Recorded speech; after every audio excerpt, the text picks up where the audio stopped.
Sa unang birada ng mga balita, Senator Jinggoy Estrada nagpiyansa ng 90,000 pesos ngayong araw sa Sandigang Bayan para sa kasong graft kaugnay ng maanumalyang flood control projects.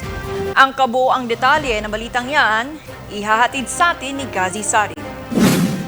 Mariing pinabubulaanan ni Senator Jinggoy Estrada ang mga alegasyon laban sa kanya kasunod ng inilabas na warrant ng Sandigan Bayan 2nd Division kaugnay ng kinahaharap nitong mga kaso. Kanina lamang nang tumungo si Estrada sa Sandigan Bayan para magpiyansa ng 90,000 pesos sa kasong graft ayon kay Interior Secretary John Vic Remulla.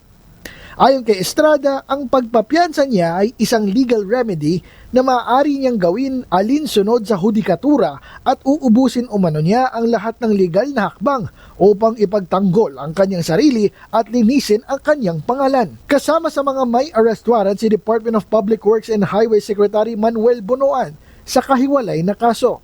Sinabi naman ni Remulla na may nakatakdang ihaing non-bailable arrest warrant sa Lunes mula sa 5th Division. Samantala, umaasa naman si Estrada sa patas na pagtrato, due process at walang kinikilingan sa pagdinig ng naturang kaso.